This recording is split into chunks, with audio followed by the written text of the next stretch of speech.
Ravensbrück was not just another concentration camp within the sprawling Nazi network. It was unique. Constructed in 1939, just north of Berlin, Ravensbrück was the only major concentration camp built specifically for women. Over the course of its existence, more than 130,000 women and children would pass through its gates. Mothers, daughters, students, political dissidents, Jews, Roma, and countless others deemed undesirable by the Nazi regime. Guarding these prisoners were not only male SS officers, but also thousands of women, female overseers known as Aufseherinnen, trained not to protect, but to punish. These women became instruments of systematic cruelty. They kicked prisoners with steel-tipped boots, beat them unconscious, starved them until their bones protruded through skin, and sometimes tore infants from their mother's arms, only to leave them to die. The question that continues to haunt historians and survivors alike is, how did so many women, often viewed as naturally compassionate or nurturing, transform into enforcers of one of history's most brutal systems of oppression? And when the war ended, what became of them? The birth of a system of terror. The Nazi concentration camp system did not emerge fully formed.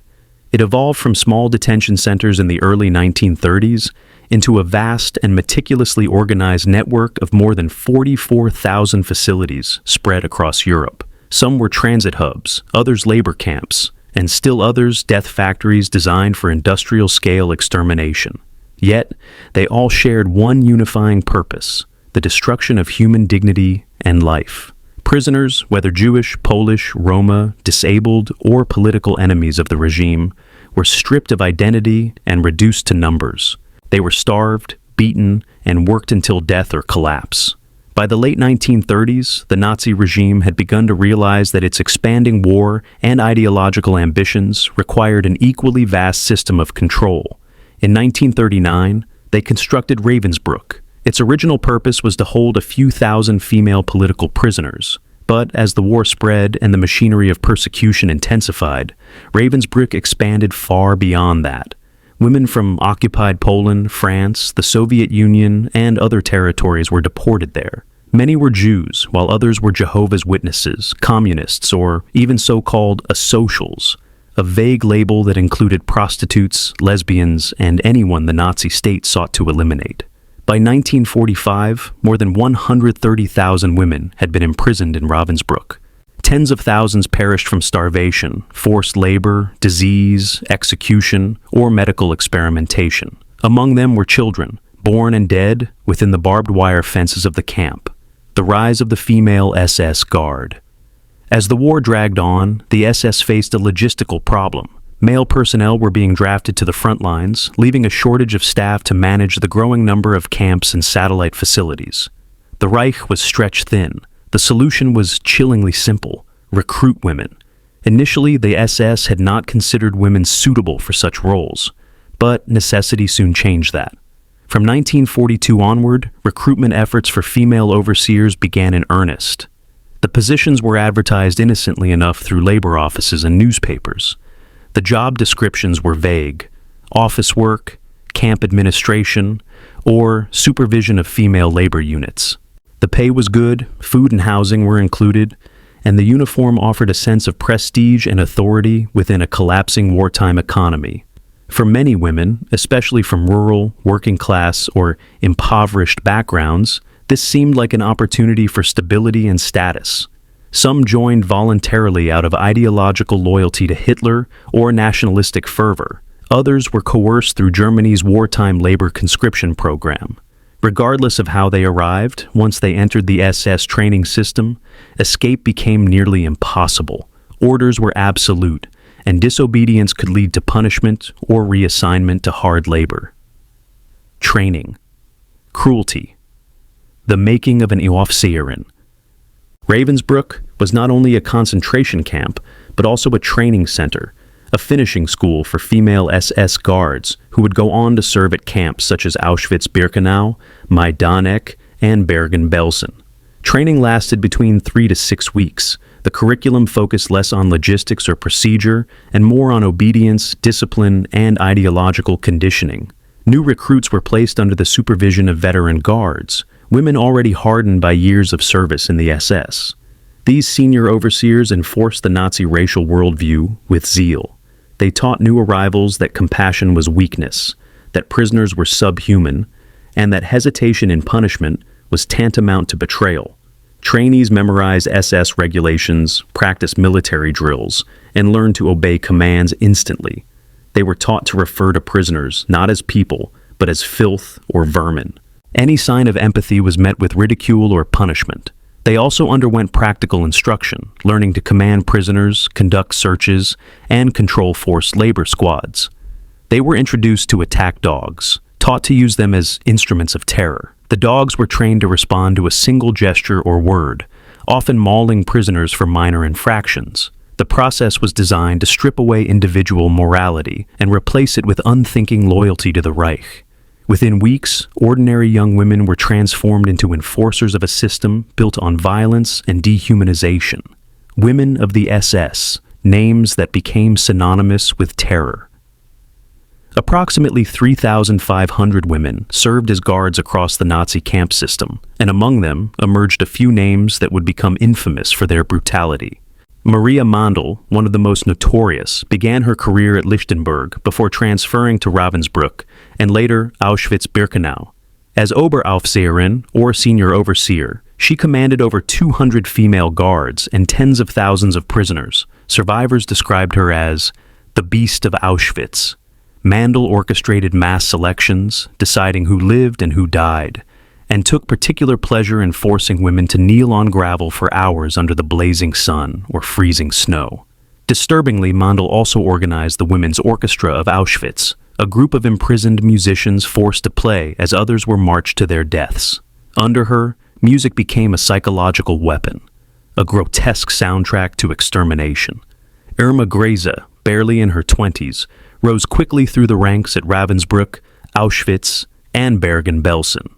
Known as the hyena of Auschwitz, Gracie epitomized sadistic cruelty. She carried a whip and a pistol, used her attack dogs to maul prisoners, and beat women for trivial offenses. Survivors recalled her cold smile and her obsession with power. Elisabeth Volkenrath, another high-ranking guard, was methodical rather than overtly sadistic. She oversaw selections and punishments with bureaucratic efficiency, showing how ordinary administration could become a vehicle for mass murder. Johanna Bormann, nicknamed the Woman with the Dogs, was infamous for unleashing her animals on prisoners during roll calls. She watched as the dogs tore flesh and bone, often laughing or smoking, while the victims screamed. These women, along with hundreds of others, demonstrated that cruelty was not the sole domain of men. They competed in brutality, earned promotions through violence, and wielded power in a system that rewarded inhumanity. The collapse of the Reich and the fall of the Guards. As the Third Reich crumbled in 1945, chaos swept through the camps. The front lines collapsed under the advancing Allied and Soviet forces. Orders to destroy evidence poured in. Guards burned documents, destroyed crematoria, and attempted to erase the traces of their crimes. Many female guards panicked. Some fled in civilian clothes, cutting their hair or claiming to be refugees. Others stayed too long, caught between fear of capture and the collapsing chain of command. At Ravensbrück, the Soviet army liberated the camp in April 1945. Survivors, many near death, provided testimonies that helped identify their tormentors. In Bergen Belsen, British troops found female guards drinking amid piles of corpses. Their capture was swift and public. Those who tried to hide often failed. Former prisoners, now free, recognized their faces in refugee lines and markets. Guards were hunted across Germany, their pasts betrayed by habits of posture, speech, or the arrogance that had once defined them. The reckoning, trials, and sentences, justice though imperfect, came swiftly for some. The Belsen trials of 1945 marked one of the first major post-war proceedings against camp personnel. Irma Grese, Johanna Bormann, and Elisabeth Volkenrath stood among the defendants. Grese, just 22 years old, faced testimony from survivors detailing her acts of violence and humiliation. Her calm defiance during questioning sealed her fate. She was executed by hanging in December 1945, alongside Bormann and Volkenrath. Maria Mandl faced trial in Krakow in 1947 before Poland's Supreme National Tribunal. Witnesses testified to her role in executions, selections, and the orchestration of the Auschwitz Orchestra. She denied responsibility, claiming obedience to orders. The court rejected her defense, and she was hanged in January 1948.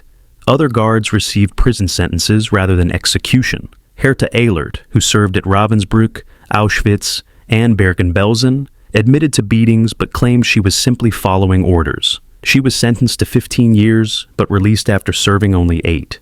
Louise Dance, another former overseer, was sentenced to life in prison in 1947, yet freed a decade later. The leniency granted to many female perpetrators shocked survivors. Some of the most violent women of the camp system lived quietly for decades after the war, fading into civilian life. One of the most infamous post-war cases was Hermine Braunsteiner, known as the Stomping Mare. She served at Majdanek and Ravensbrück, notorious for killing prisoners with her boots. After the war, she fled to the United States, married, and became an American citizen. Her past went unnoticed until Nazi hunter Simon Wiesenthal uncovered her identity in the 1960s. Extradited to Germany, she faced trial in Dusseldorf from 1975 to 1981, one of the longest Nazi war crimes trials in history. Found guilty of over 1,000 murders, she was sentenced to life imprisonment. Yet even she was released early for health reasons in 1996 and died 3 years later. These trials underscored an uncomfortable truth. Justice was often partial, inconsistent, and delayed. Of the estimated 3,500 female guards who served in the Nazi system, fewer than a few hundred were ever tried, and only a fraction were executed, forgotten and rediscovered. After the war, public memory focused overwhelmingly on male perpetrators. The idea that women could be active participants in atrocity clashed with post-war narratives that idealized women as victims or passive bystanders. Female guards were often dismissed as exceptions or coerced subordinates. Historians and journalists for decades largely overlooked their role. Even survivor testimonies describing female cruelty were often ignored or minimized. The image of a nurturing woman simply did not align with the monstrous acts described. It was not until the late 20th century that researchers began to systematically study the participation of women in the Nazi system. Documents, trial records, and survivor statements revealed that many of these women acted not out of fear, but out of conviction, ideology, or even enjoyment. They were not powerless tools, but willing participants in genocide. Today, memorials like Ravensbrück Memorial Site in Germany preserve this legacy. The camp's ruins, its gates, watchtowers, and crematorium foundations stand as reminders of the suffering endured there. Scholars continue to uncover records long thought destroyed, piecing together the identities of forgotten perpetrators and victims alike. The unanswered questions.